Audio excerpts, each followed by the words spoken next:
The broadcast is now starting. All attendees are in listen-only mode. Well, good evening, ladies and gentlemen, and good morning to our friends in the lands down under. Nice to have you with us. Good crowd today. Lots of stuff to talk about. Very interesting.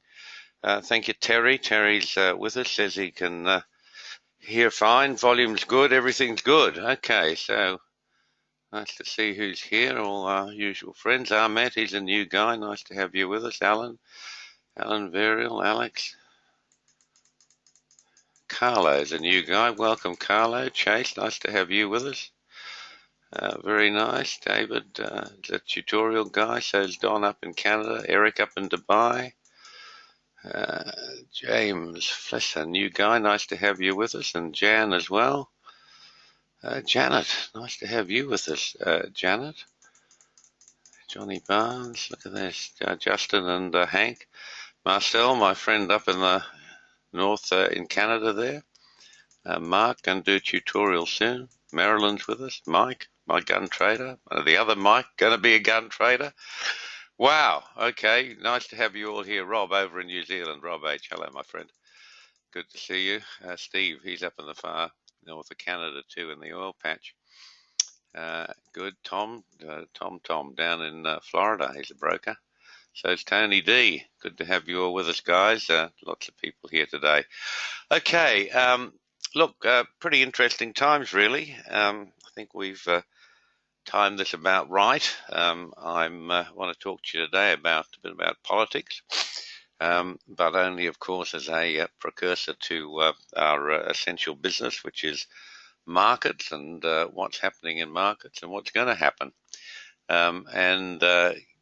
Okay, Rob, good weather in Aussie. Hey, mate, it's perfect here up in Queensland on the Gold Coast, surfers paradise. Ocean is blue. It's spring, but it's we would call it a summer's day in New Zealand. The rest of the country, or the southern half of the country, is getting a real hammering. South Australia has been without power in some places for 24 hours, and pretty nasty. Melbourne as well, but anyway, they're places that you'd have to have a very good reason to live, in my opinion. But it's nice and sunny up here, mate, and warming up, getting ready for summer here. Okay, yeah, and I just have a feeling, folks, that the climate around markets is starting to change a bit. I'm going to see if I can tempt you to follow that line of thought. So let's move on with our slideshow here and try and put it all together. Well, the US presidential party is finally getting serious. I mean, if you have the capacity to have a 15, 16 month time span, I guess like me, you've been following all of this, and it's been very entertaining. And now we get down to the serious part. I think it's 50 something days to go to the presidential election. Donald Trump, of course, and Hillary, who Hillary did great in the debate. There's no doubt Trump, sort of spent a hell of a lot of time fluffing about himself and responding to anything that he saw as a personal attack. And Hillary stuck to the script and came out much the better. The interesting point about this election is that I think there's probably as much as 10% of undeclared support for Trump. People in polls, there's a certain limitation to how frank they'll be. And I think there's a reasonable percentage of folks who will vote for Trump in the privacy of the ballot box, who won't declare that to the polls. So I think to that extent, I think Trump's support is understated and could still be a big surprise on election night. Having said that, of course, as a trader, I mean, I'm an Australian. I have no interest. I only have a viewer's interest in American politics. I'm not a US citizen, so really, I guess it's nothing to do with me. But as a trader, I'm rooting for Trump. There's no doubt that markets will be a lot more volatile and a lot more exciting if Trump gets in.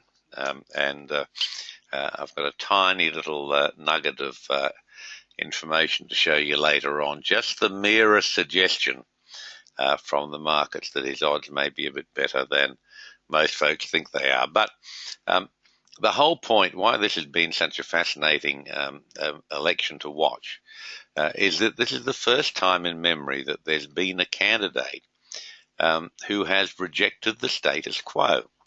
Those of you who watched the debate this week, I'm sure most of you did, Hillary was very good, very polished, but it's the same old, same old.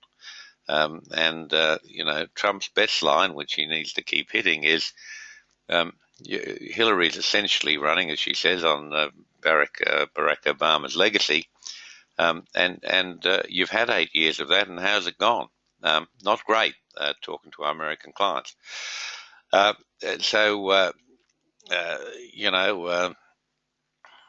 do you want do you want change or do you want continuity? And I guess there's a balance of answers to that question, but there's no doubt that from the market's point of view, Trump would be a successful election for Trump would certainly be a precursor to some additional volatility. And as traders, that's what we want. In fact, better than volatility, chaos and carnage are even better tools for traders, as you'll see as we go along.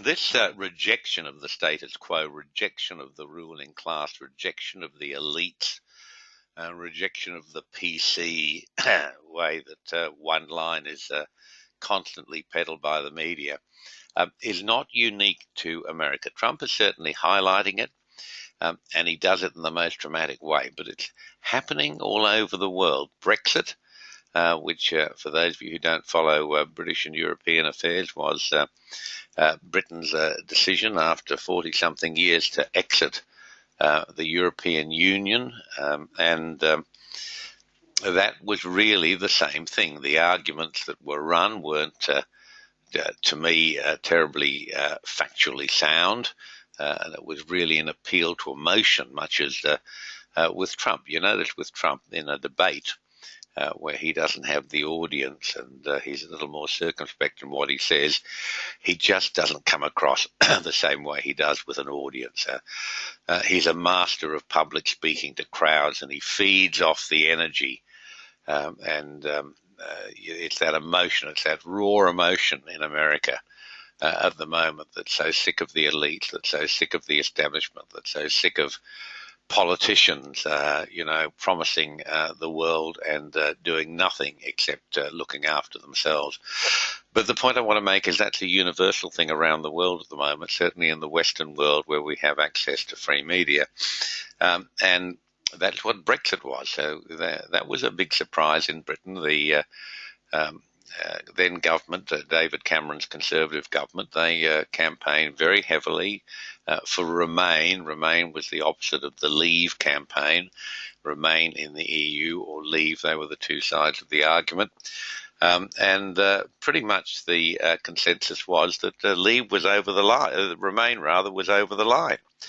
And the government's case was going to be supported, and it wasn't. It's very interesting that it just goes to show how out of touch politicians are with the populace, how out of touch the media is with the populace, how out of touch pollsters are. This was a huge surprise. And more interesting to me than anything is that this was a universal vote in Britain now.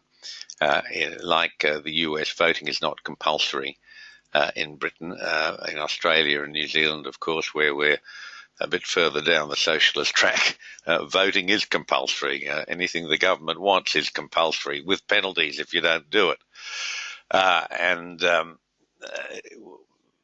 But the fact of Brexit was this was the first time in a very, very long time that governments put an issue directly to the public and said, what do you guys think? And the answer was out. We've had it. We're sick of it. This great experiment of the elites has not worked for us, and we want to leave. We want to exit the Eurozone. And when I say this is a pretty much universal situation in the Western world. You see, Angela Merkel's party, she's the Chancellor, the Iron Lady of Europe, been the dominant leader in the European Union for a decade or more, got 17% in last week's vote in a very important by-election. You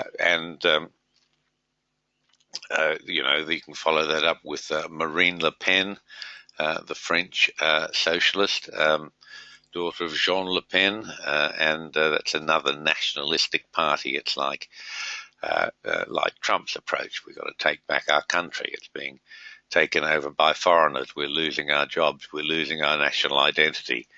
And this sentiment is stirring around the world in almost all of the Western countries. We can then move on and see a recent election, recent federal elections earlier this year, I guess, a few months ago, seems a long time, in Australia. And we had an unusual double dissolution election.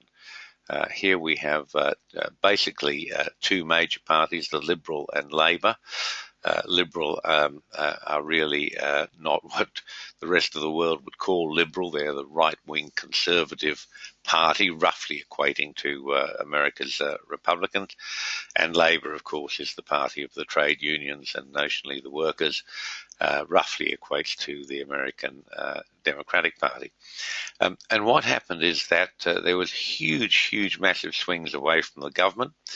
And the beneficiary of that swing was pretty much third parties, not the two major parties. And one of them is this crowd called One Nation. You see on the screen there now, or you will if I check that the screens have changed to update.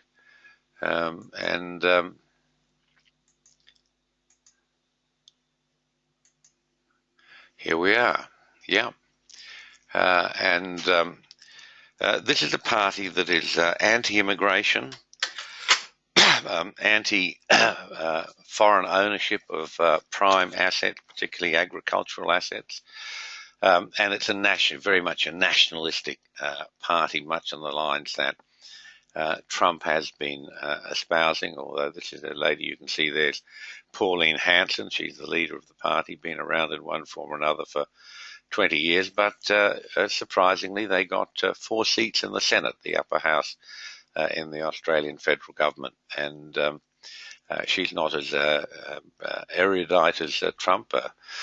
Some question about whether they actually have the skills and finesse to give a polished performance. They're pretty sort of rough country people, but they're very earnest and they mean what they say, and that's resonating with Australians. And the traditional parties, Liberal and Labor, absolutely revile the third parties, none more so than this one of One Nation, with our present Prime Minister, Malcolm Turnbull, saying she's not welcome in Canberra. Canberra, of course, the capital of Australia, where the federal parliament sits. Elected representative is not welcome to go and sit in the federal parliament. Absolutely ridiculous stuff, scandalous stuff. But be that as it may, they were the beneficiaries of a huge swing to them, and this is the same sort of ideology as Trump. A couple of months, maybe 3 months after the election, somebody actually got around to doing a poll, a seriously large poll of Australians, and found that 49% of Australians want to ban Muslim immigration. We've had a huge intake of Muslim immigration to this country, and we're starting to have huge problems with it. We've had young Muslims going off to Syria and joining ISIS and fighting for ISIS and all this sort of thing. The small instances of terror we've had in this country, nothing like what you folks in America have had to endure, but the reality is it's all Muslims, and the disaffected youth Muslims. And 49% of Australians said, yeah, we agree with her, this so-called crazy statement. How can she say it? Ban all Muslims from entering the country. And 49% of Australians agree with her. And I think that's a bit like the Trump silent percentage. I think that probably more than half of Australians have had a gut full of this forced immigration that our government keeps forcing on us. Even today, we've finally got to a state that Australian politicians will actually talk about this issue. Pauline was the first and only one. It's a sort of a bilateral agreement between the major parties. They simply don't talk about immigration, but this huge immigration program that Australia has is doing all sorts of interesting things. There's no doubt it's very much responsible for the incredible property bubbles that we've got ourselves into here and in New Zealand. But the reality also is that we've imported a lot of trouble for ourselves. And sensible people are saying, look, I don't know if you go as far as saying we're going to stop any Muslim immigration, but certainly people are saying you need to think about this and be a whole lot more careful. So here's the same thing happening in Australia as you folks are seeing in the States. This next one I wanted, you might think these things are unrelated, but they're not. They're part of the fabric or the way people are thinking, a general disappointment in the status quo. And there's some really interesting material out this week on the fate of hedge funds. Now, I am not surprised at any of this. I'm actually just surprised that it's taken so long.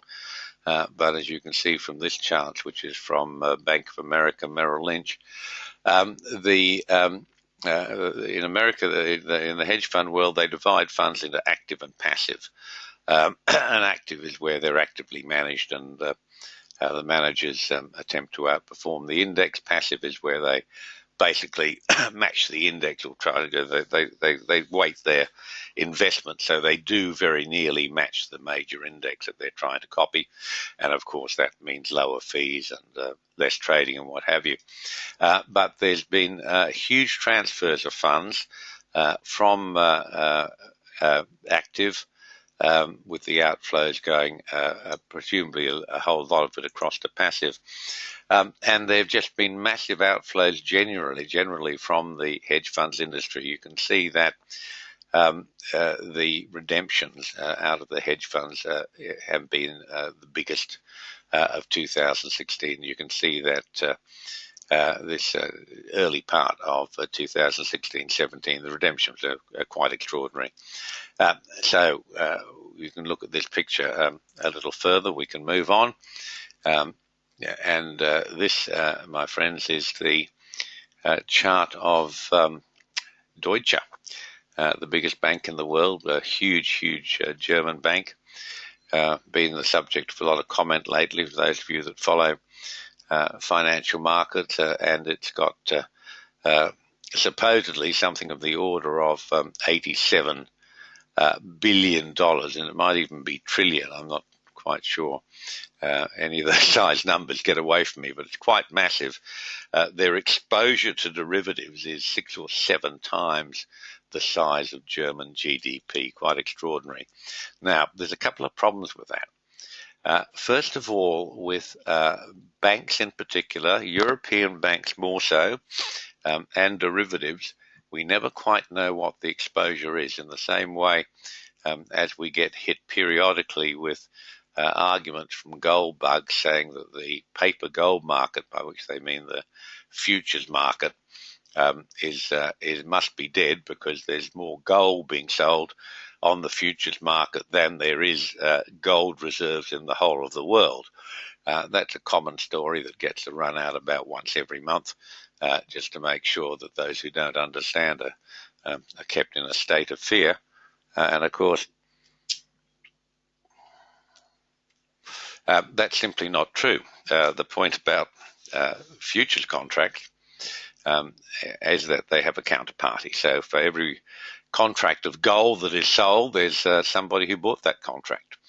And the net amount of gold that may actually become deliverable either in specie or in its cash value at any time is the netted off amount between those contracts. And that's a fraction, a minor, tiny decimal point of what the notional is. And I suspect there's a large amount of that going on in Deutsche. It's simply beyond belief that the German central bank would not understand something about what the net exposure of Deutsche to derivatives is. So, Michael, if you're listening to this, he's a risk manager, one of my clients. You can sleep a little easier, but it's still it's a big problem. I've just put a paragraph at the top of this from that I picked up at Zero Hedge, which is a very entertaining, not quite a tongue-in-cheek account of markets, but you get some interesting news that doesn't appear anywhere else. And Deutsche Bank shareholders have put up 13.5 billion euros in equity since 2009. And in that same period, Deutsche has paid 19.3 billion euros in bonuses. Now, I know that's a long time ago, that's 17 years, but it is interesting. These are huge amounts of money. And if you're paying out your total equity, value of your total equity simply in a cost such as bonuses, then you've really got some serious issues to think about. But who knows? What I think I can tell you, despite all the news about Deutsche, this won't be the straw that breaks the camel's back. First of all, it's too public. The sort of incident, if you like, the market incident that it's going to tip over this long-running bull market is something we don't know about. There'll be an element of surprise in it. Deutsche's problems are too well known, and they certainly have substantial backstop arrangements with the German central bank and perhaps the German government. There's no chance of Deutsche Bank being allowed to go to the wall in any way. That would be generally, Deutsche Bank is Germany. Deutsche Bank is Germany's industry. So it's interesting to speculate. There's certainly some serious problems in here, particularly its share price. It's only got a share cap now of about less than 14 billion, which is the amount that the US government wants to fine it for mortgage fraud. But that's a headline number, may not happen, and certainly won't, I wouldn't think. But it's an interesting thing, and it's a bellwether. It's another instant in what's happening. Just have a look at some of these quotes from leading financial papers in the last couple of days. This one at the top: we may be on the brink of an event as transformative as many of these, the election of Donald Trump as US president. This would mark the end of a US-led West as the central force in global affairs. The result would not be a new order. It would be a perilous disorder. I don't agree with that statement. I think a lot of the US problems have been of their own making, trying to impose their worldview on other countries. And I think the founding fathers, as I understand America's history, would be a whole lot happier with a bit of a pullback from some of the overseas adventures. But let's take a look at the next statement here. Wall Street Journal reported one of the world's largest hedge funds would stop charging a management fee. Wall Street Journal reported the 0% management fee being introduced by Brevin Howard. Quite extraordinary that the hedge fund industry is based on what they call 2 and 20, 2% a year charge on the capital in the fund as supposedly an administrative fee for the hedge fund, and 20% of profits. Now, those of you who are really interested in these things, you can go to Morningstar and see how absolutely, totally abysmal the returns of hedge funds have been. Now, there's always one or two that star, but overall, hedge funds have just performed terribly. And in the last 18 months or so, since markets have flattened out, they've just got nowhere to go, because the reality is that almost all hedge fund managers are actually salesmen. Their job is to get the money in, charge their 2% on it as it comes in the door, and then get advice from someone as to what they do with the money to get the return. But they haven't been getting the returns. And you can see here the final paragraph here, some of these very, very big names, 2.9 trillion hedge fund industry, criticize excessive fees, lackluster returns. It's lackluster returns that are the real problem, with investors pulling the most money since the aftermath of the global financial crisis. 20 billion withdrawn in just June and July. And let me expand on that a little bit. I wanted to just read you a couple of notes I had here. And what we're talking about here, they referred there to Perry Capital. This is a very, very good hedge fund. It's been going for 28 years or so, and its assets have slumped to 4 billion from 10 billion in September last year. And the reason for these outflows, Perry's posted losses of 18.4%. You know, that's not even that substantial. But the fact that these funds are not making money, it's got to the state there's a change in perception, there's a change in investor emotion. It's a bit like the Trump phenomenon again. For the first time, you know, people are looking at these leaders of politics, community, markets, and saying, look, the emperor's got no clothes. Perry never had a losing year from 1988 through 2007, when it had 14 billion under management. Perry previous worked on Goldman Sachs. He's an ex-Goldman Sachs guy. Very, very well regarded. Haven't really done anything that bad, but they've got to have to close up shop. And I think this is a harbinger of what's coming. People are getting more aggressive, more scared about their money, more demanding of hedge fund managers, which they should be. I've been amazed for years and years and years that people have had funds in hedge funds and been so complacent about the bad returns they've been getting. So that's that bit of that story. It's all tied to the same thing. It's a change in attitude. It's a change in perceptions. What else did I have here for you? Naturally, everything is anti-Trump, but that's just the liberal media. What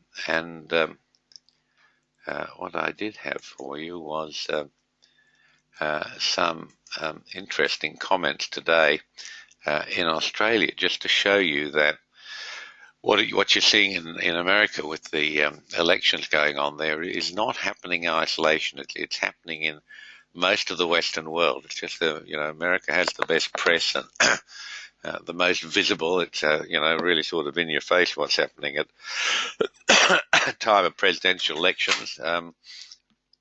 They're shining a light on things, but same sort of things happening everywhere else. This is an article in the Australian, which is probably the only non-socialist newspaper in Australia. And it's written by a Labor Party guy, Graham Richardson, long retired now from politics, but was a real kingmaker in the Australian Labor Party for many years. Equate that for Australian Labor, think US Democrats. And he says it's no secret millions of Australians feel unhappy with their lot. They're disgruntled. They have good reason to be restless or hostile towards their government and politicians in general. Our political leadership simply won't talk about what really worries them. They go on and on about this. Let's find the important parts for you. Over the past couple of decades, the gap between our richest and our poorest has widened. During that period, middle-income families continue to prosper. That period of prosperity has come to a shuddering halt. And I think I spoke to you 2 weeks ago and said, politicians, do you have a chart of DC gold up? Not a media story. Rob, yes, I do. Thank you. I just haven't got to that part yet. I'm just reading from another document, so I get round to talking to you about the naked force of markets. Then he goes on to say, hearing our Prime Minister bang on about jobs and growth with no plan on how to deliver either is just too much. It goes on to talk about Pauline Hanson's One Nation doing so well at the elections.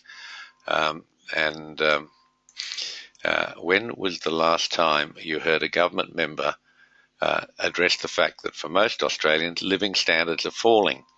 And I think I told you at our last webinar that governments love to talk about GDP, gross domestic product, which is a very, very artificial economic measurement. And the real thing that people should be talking about, what they're really concerned about, is their average weekly income. And that's actually been falling for the last 4 years, and it's gone sharply into reverse, or more sharply into reverse, I should say, in this current financial year.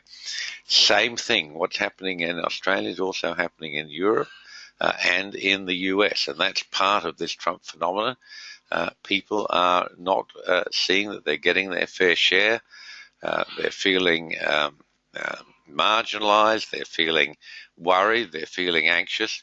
And the same thing is happening all over the world. I don't think it's quite taken off in New Zealand yet, Rob, where you're a much more well-mannered people, but it's exploded in America. It's bubbling in Australia, and it's going to be really interesting that this this whole feel about what's happening around the world. It's like the screw being tightened, the tension's getting ratcheted and ratcheted, and eventually this is going to explode into markets and what they do. So let's move back to the document you've been looking at while I've been telling you about all of this. And this is a chart of gold, and I've called it the naked force of markets. And I'm in the process of starting to write a couple of articles about the Daniel Code and the naked force of markets. And it's really quite extraordinary when you think about these sort of issues we're talking about. If you want to really confuse yourselves, have a look at some of the financial reporting on these hedge funds and the metrics they use and the measurement tools they use. And look, honestly, it's completely beyond me.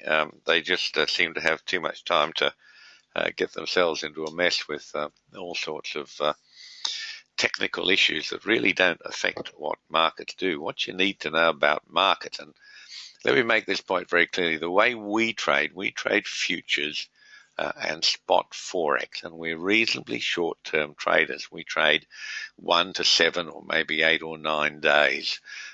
This has nothing to do with how hedge funds invest. They're very, very long-term investors. They take major positions and hold them for a long time. If you're seriously in the business of wanting to make money, then that long-term investing is not a good model. And it's not a good model because you only get to use your capital once. With trading, the sort of trading we do, you're turning over your capital many, many times each month. So you multiply the size of your capital accordingly. So over the years, and I've been doing this for, I suppose, close to 30 years now, I have not found anything that is so lucrative as trading futures and spot forex on a shorter term time frame. Now, as I said, my shorter term time frame is 1 to 8 days. We don't actually go down below 1 day in our trading. We can show you some very interesting, much shorter term techniques, but this trading intraday doesn't really make the big money. This is what makes the big money, what you're looking at here. I want to start talking to you today about the naked force of markets, because if you just answer the questions, this is a gold chart, quite recent, you just answer the questions on that sheet. What made this market turn? Why did it turn here? Why did it make a top here? And they're the absolute essential questions that as a trader you need to know and understand. If you don't understand why markets do what they do, you're never going to be very good at this game. And it's a game that's very worthwhile trying to be very good at. Interesting sort of thought about trading, that the real story of trading is that 1% of traders make all the money. The vast majority, the great unwashed, the 99% that don't make money. It's a business like any other business. You have to know and understand it, and you have to be very, very good at it. And you need to learn this stuff. It's unlikely that you're going to find all this out for yourself, and it's equally unlikely that you're going to find this out either in books or on the internet. I'm an attorney. My law degree when I did it was 5 years. Now, of course, you can do it a bit quicker than that. But this is like any other business. Somebody has to teach you, and you then need experience to put all that teaching into effect so you can execute. But here are the questions I want to ask you today. If you're traders, if you're interested in trading, can you put your hands on your heart and honestly say you can answer all of these questions? So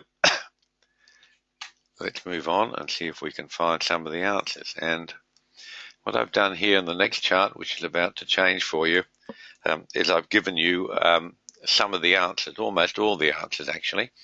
And this slide is headed, if you can measure it, you can manage it. And what I've done here is I've added for you the Daniel code numbers. Now, the Daniel code is a mathematical sequence that is self-generated by the markets, and it creates a series of support and resistance. And we have some blue lines, which are the extensions outside the trading range. Then we have red lines and black lines that are the retracements within the trading range. And I took gold because it's the most one of the most popular markets. Everyone always wants to talk to me about gold, and it's certainly a market where there's a huge amount of trading going on, both private and institutional. And I want to show you how extraordinary all of this is. Just have a look at this chart. I'm going to get the highlighter and run you through it because I think with what's coming down the track, trading is going to become more and more attractive. If you're not already a trader, folks, by all means, shoot me an email and we'll, take whatever steps we can to introduce you to trading and get you started. Those of you who want to be really good at this stuff can eventually come to a tutorial, or I can do it for you by video. We started that last year. It's been immensely popular. A lot of people are just not able to travel, get the time away from family and work commitments and what have you, and they've done their Daniel code tutorials by video. I've got to say, some of them are doing very, very well. I'm very pleased with them. So let's answer these questions one by one. What made this market turn? So let's just go to this bar here. So you can recreate this from the webinar. I'm just going to pull up this chart on another computer so I can put some dates to it. So if you want to look back over this, you can see what these dates are on your own computer. So this bar here that I have the highlighter on is August the 31st, and the low of that bar was 1306.9. And when you go and look at the Daniel Code members charts, which are put up in the Daniel Code website for members twice a week, you'll see there was a blue line there at 1307. That's 1/100th of 1 point variance. Now, this target recognition that I talk about can come at either a bar high low or on the close. And you can see that this bar that has the highlighter on it made its low just 1 tick or 1/100th of a point away from a tenth. Actually, these things are gold trades in tenths of a point, 1/10 of a point away from the Daniel Code blue line.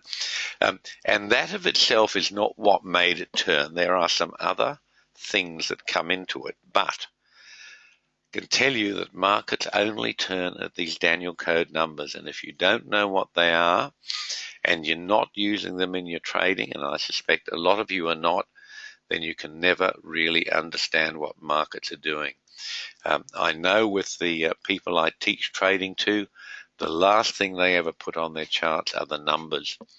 I don't know whether it's because people don't like using numbers, or it's fiddly to put them on your charts, or the way I teach them, the time signals are so good that they don't actually have to put the numbers on.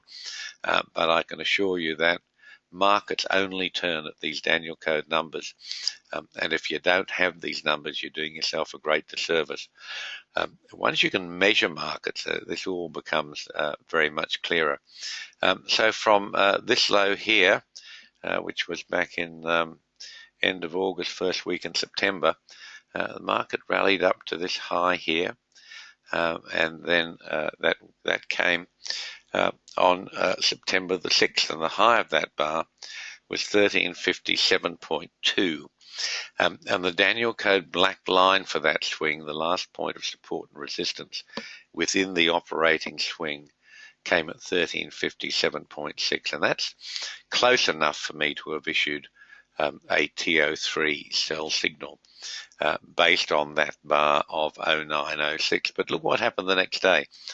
Whilst that market got close enough to the Daniel code number for me to issue a signal, it wasn't close enough for the market, and it finished up. That black line was at 1357.8, and the next day the market made a slightly higher high, 1357.6, 2 ticks away from the Daniel code black line, and it was full of momentum, roaring up there, 2 big bars in the run-up. All of a sudden it started running up, hit that number and turned around like it was shot.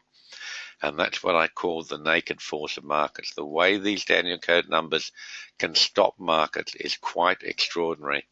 And I want you to think about this, because the more you think about it, the more you're going to get out of it. And then I guess that's the essential difference between the Daniel code and any other form of trading, that so far as I know, nothing else says, no other trading systems create these special support and resistance numbers, which are created by markets themselves. They're all fractals of previous market moves, and the evidence, as I'm trying to show you, is overwhelming. That markets turn at these numbers, and only at these numbers. Then we had this nice run down here, which finished up with the bar I've got the highlighter on, which was September the 16th, and the low of that bar was 1309.2 against the black line at 1311.2. So it was 2 whole points outside the black line, but you hadn't quite seen what led up to it, and these earlier bars before it both had very specific target recognition. But that was enough, at any rate, to issue a TO3 buy signal, which was elected the next day, then an inside bar, and off it went. But look what happened here. Here's this big, huge bar on September the 21st, full of momentum, massive, massive price action. Look what happened. Before it could take off, it went down and made a new low of 1310.9. That's 3 ticks away from the Daniel code black line. How markets know that these numbers are there? Remember, the Daniel code is a very, very small group. We don't advertise. We are a very small group of members. Very few people in global terms know about these numbers, yet markets hit them all the time. We had this extraordinary one, you remember, in US T-bonds, that was one of the markets. It might have been T-bonds. It might not have been. I showed you the example of it last week, that the market was making a low. No, T-bonds did much the same thing. It wasn't that. It might have been one of the softs. I'll find it in a while. At any rate, it doesn't matter, because I didn't get the trade for you. But it couldn't. It was trying to rally, and it couldn't rally until it had gone down and blasted the Daniel code number. In any event, let's pursue what we're doing here. Same story here. So then gold makes this big rally up here, and let's get updated on the chart, and it goes in, it makes its high here on September the 29th, and the high of that bar is at 1347.8 against the Daniel code blue line at 1346.3. So 1.5 points away from the blue line. Again, close enough for target recognition. I issued a blue line sell signal from there that was elected 2 days later. But look what happens here. This market runs back up. We're now up to September the 26th, and it runs up and makes a high of 1346.1, just 2 ticks from the blue line before it's prepared to fall away. In other words, it's made its turn. It's actually elected the sell signal, but it won't drop away until it's completed its target recognition. And this is so extraordinary. If you're not fascinated by this, folks, you should be.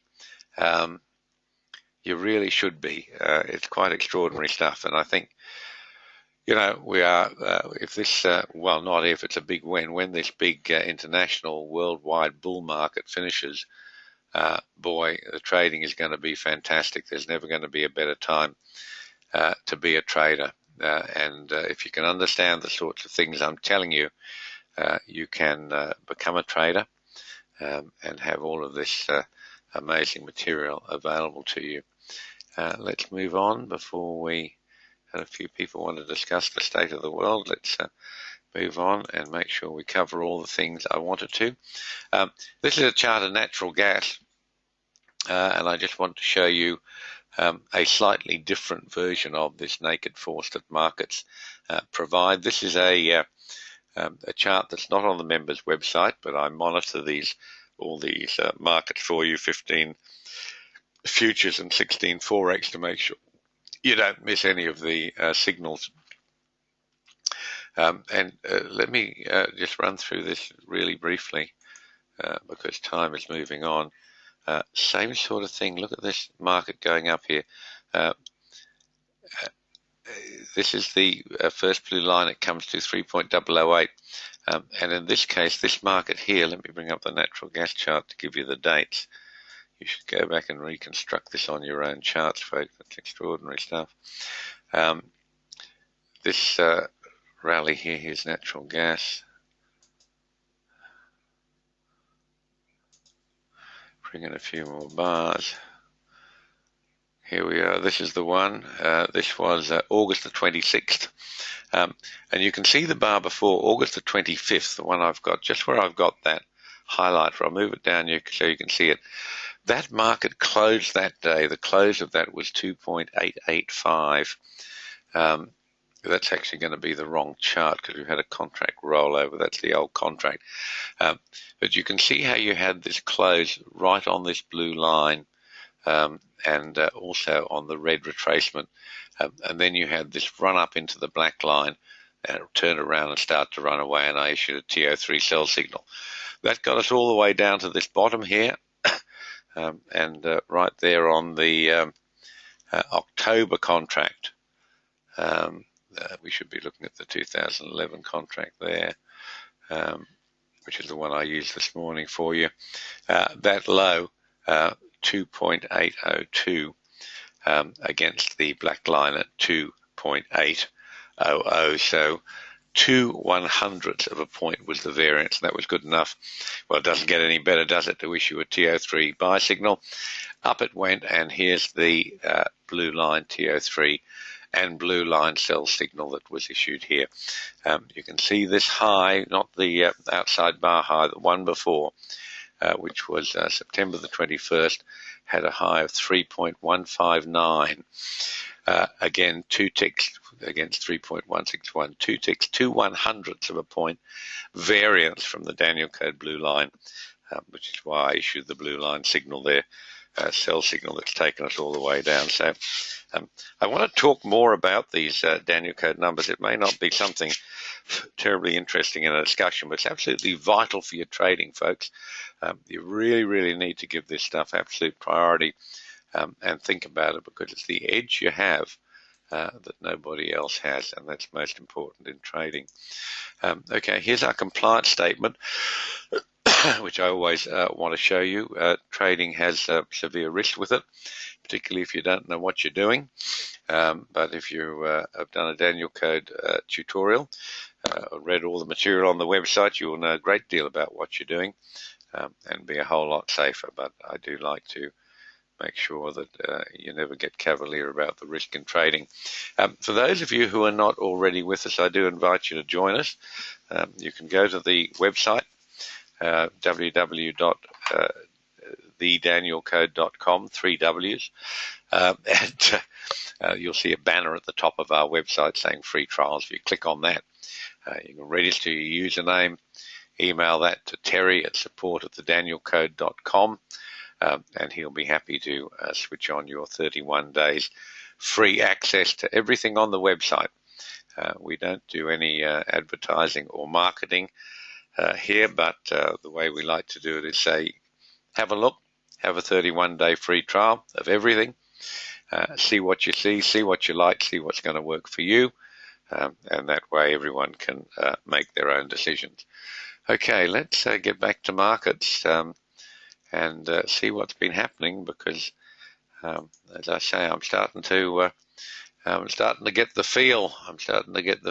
Okay, your page should have changed now, and what you're looking at is the S&P index, which we show you regularly.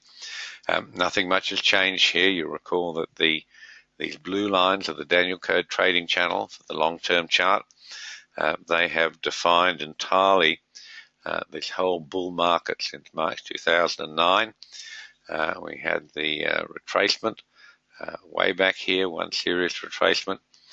Let's see if we can get that on the line. Will tell us the date, which was October 2011. Went down to the second line, which is 2 standard deviations from the mean. And right here in February this year, 2016, we had our first and only close outside 2 standard deviations from the mean, which is usually a failure signal in markets. From there, I said to you that the most probable thing is we get a big long consolidation, and that's still happening. However, this thicker blue line here is the mean or the median. And this market needs to get back to recover the mean. That's what it's trying to do. But at the moment, it's fighting for support on the 1 standard deviation from the mean, and it's having trouble holding that.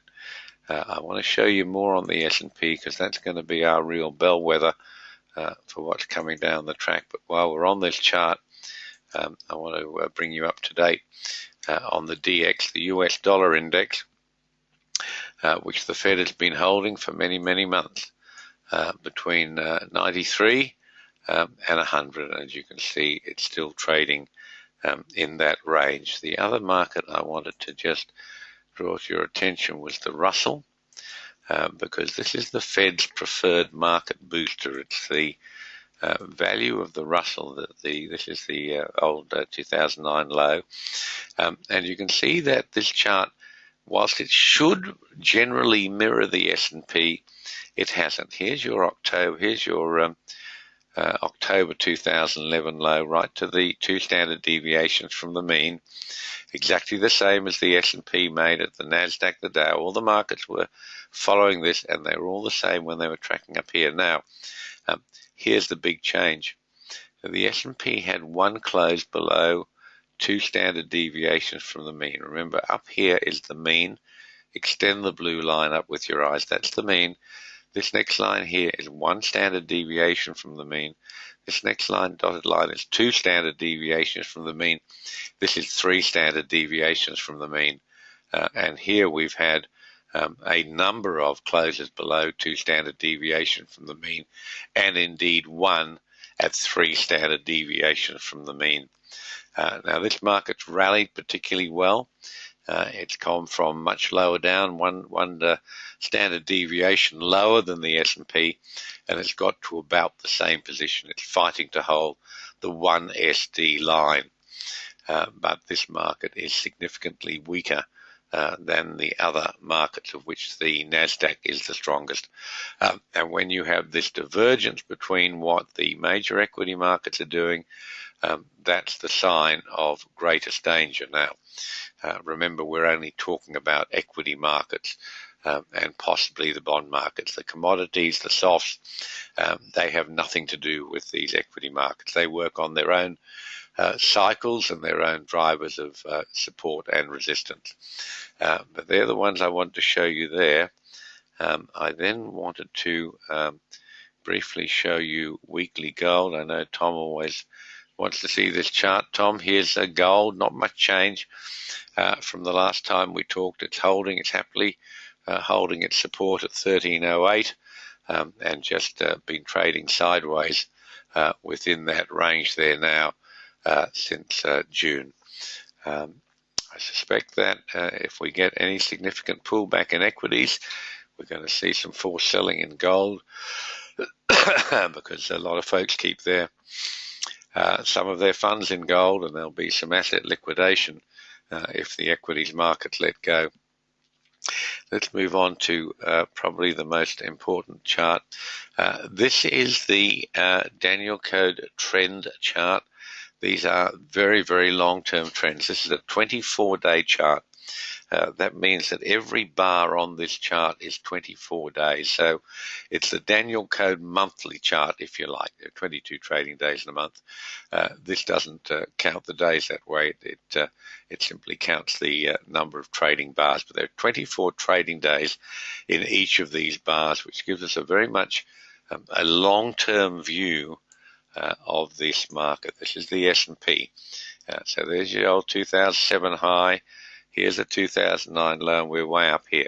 The interesting point here, and there's a couple of them, we put these two numbers on this chart, 2130, it's these blue numbers here I'm looking at, 2130.46 and 2195.91. Now, on these very long-term charts, it's virtually a monthly chart, we often tend to see ranges repeating, and these are extensions of the first range out in this bull market. And 1.5 times the first range out, it took us to 2130, and you can see here that here was June 2015, July 2015, mid-July, and this is mid-August. All three of these bars were fighting at this Daniel Code number of 2130.46. I then said the next number would be 2195.91. Well, look what's happened here, folks. 2193.81. That's September. This is 0906, which is kind of interesting. That's the last completed bar. This bar will complete in another 6 or 7 days. But here's the last completed bar, and it completed September the 6th. There's the high, 2193.81 against the 1.593. That's a very important Daniel Code ratio at 2195.91. Just a couple of points away on a 24-day chart. To me, that's accurate enough. That could well be an important high. It may need one more test of the high, and I'm going to show you why I'm saying that may happen. Let's have a look here at this is the Daniel Code time channel here. I think it's that was all right there. You'll see from the there it was. There's the old high. This is the 2007 high. Gave us this recovery low in March 2016. Move that on, put it on the low, the 2009 low. Gave us this low, the November 2014 low. And as we move on here, there's the closing high of the first rally out. Gave us this counter trend high in December 2015. Let's move that on. There's the first corrective low in the big bull market. That gave us the low in March 2016. So you can see these time cycles have really been very much on the money with these charts. And here's our next high, which gives us a 59 time cycle of December 2016. Now remember, these are accurate to plus or minus 1 bar, and that's 1 month. So the month before it is going to take us to November 2016. And all of you Americans will know why that's a very, very important time. And if we can see a recognizable price at that time, remember, come back, although this data is saying December, it's plus or minus 1 period, so it could be November. Then we could get some real fireworks. Now, that's not to say we have to wait for that. There may be an event that's going to cause enough drama to disrupt the very much falling confidence in markets in the big end of town. That's why I've been talking to you about hedge funds today and these big money, these $20 billion withdrawals from hedge funds. Confidence is being sapped from the big end of town. Once that money starts to move, we may see all sorts of other things. So be on alert, folks, and follow the Daniel Code signals, because these markets could get very hot very quickly. And I think if you've been following these webinars and the signals, we haven't been wrong yet. So I doubt there'll be any difference. But you do need to stay right on top of the daily signals to get the start of it. As you see, I mean, this is we had a sell signal today in the S&P, which got elected. That could have been executed either in the DAX or the Dow. You might remember that. Here's the NASDAQ, same thing. They all sold off today. Those of you who've been with us for a while will know that the equity signals are so highly correlated that a signal in one can be executed in any other. So we had a nice daily sell signal for the S&P today, which was elected. You could have executed that in any of these other equities markets. So stick with the daily signals, because they'll get you into the big moves right at the beginning of everything. Okay, let's see what you folks wanted to chat about today. Not a lot. Rob's seen these. Thanks, Rob. I got that. William Ford, housing, double capital gains tax, abolish FHOG, abolish negative gearing. Yeah, William, that's absolutely right. What's happening? I don't know if it's where you're from. I suspect. Where do you come from, William? I don't know, but certainly in Australia, these now the second highest home prices in the world, in Sydney and Melbourne, and totally ridiculous. I mean, you know, I'm a property owner. I like the high prices, but it is just crazy. There's no other word for it.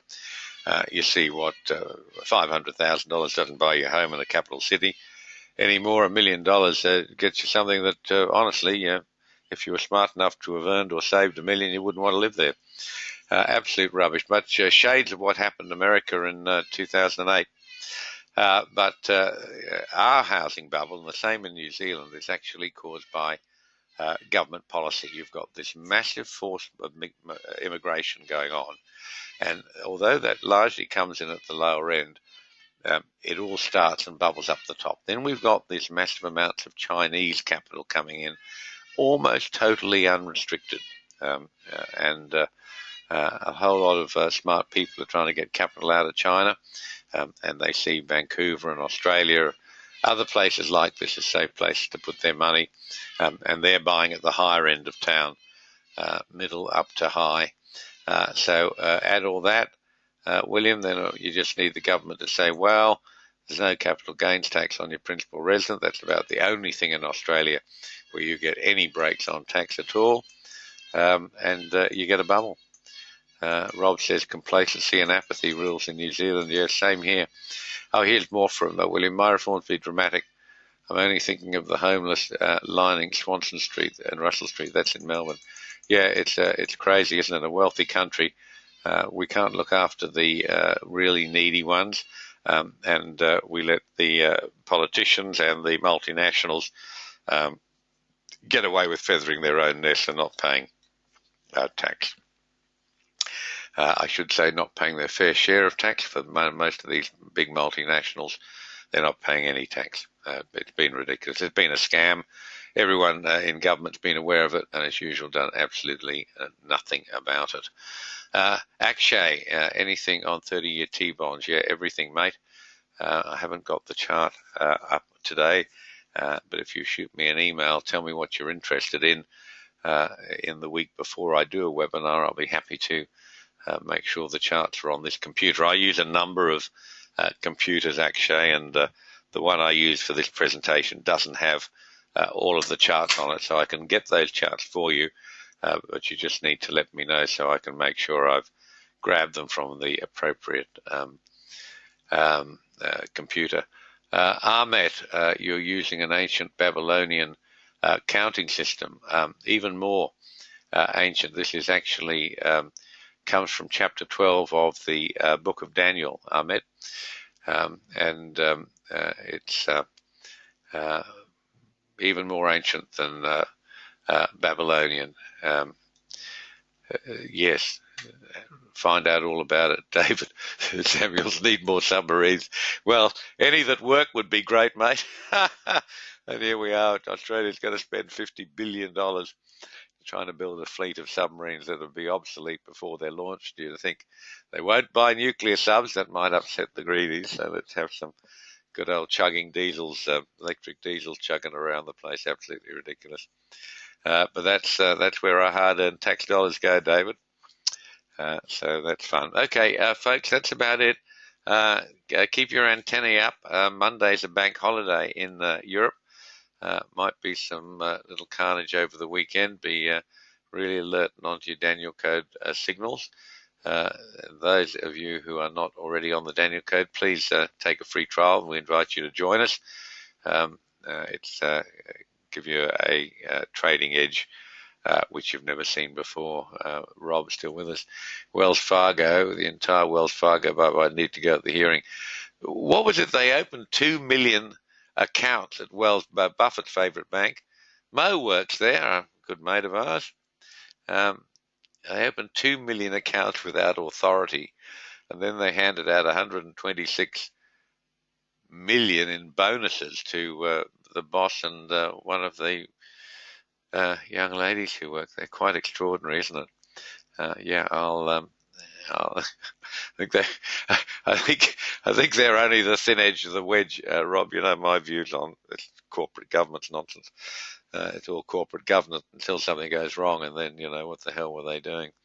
Are the blue lines included in the basic membership? Todd, no. Yes. Hang on. Todd asked me questions. I should know the answer to that. The answer is I think so, but let me look at the website. I know that the blue line signals are in the Pro membership.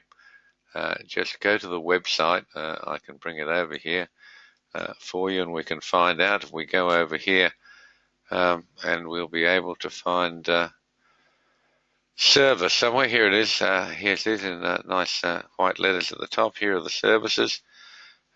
This is your $85 membership here. This is the basic membership. You get the chart archives 1 month delayed and current. You get the DC members daily and weekly charts, and you get the TO3 daily trade signals. Todd, if you when you're happy and comfortable with that, you can upgrade to the website Pro, and that will include the Plus signals and the blue line trades, and also the Daniel Code tools and library. I'll give you a look at what these charts look like. They're posted. Once you become a member or a guest, you'll see these boxes here will open up, and you'll be able to go to the drop-down menu, pull up any chart you want, and this is gold. And you can see these appear. I hand draw these twice a week. And they're posted on the weekend and on Wednesday night US time. Pretty interesting what we've just been talking about. Look where gold closed today. 1324.9 was that red line number, and the close today a little below that, 1323.5. That's I'm getting myself confused. The last bar you can see on here, Todd, is Wednesday's bar. These were updated Wednesday night. So you had this nice close right at the 1324.9, exactly to the tick, and there's now a new lower bar there. That's actually run down not far from the 1319. They're updated twice a week. The low today was 1318.6. Okay, so really interesting stuff. Thank you for being with us then, guys. That's about it. Time for me to go and sit by the pool. It's warm enough now. Have a couple of Bloody Marys, talk to my beautiful wife, say good morning for about the fourth time to the dogs and cats, and I hope your trading has been as great as mine, and keep with it, guys. I think we might be in exciting times sooner than we think. Thanks, Rob. Shares of 5 of these Eurobank trade under €1. Wow. Yeah, lots of interesting stuff happening, and Don, glad you enjoyed it, guys. Thanks for being with us, and shoot me an email about any topics you want covered at the next webinar, which normally will be in a fortnight. For people who don't know that expression, it means 2 weeks. 14 nights is a fortnight. And if something breaks big, I'll do an instant webinar and get you all up to date. So thanks for your company today, folks, and I hope you've enjoyed it. Bye-bye.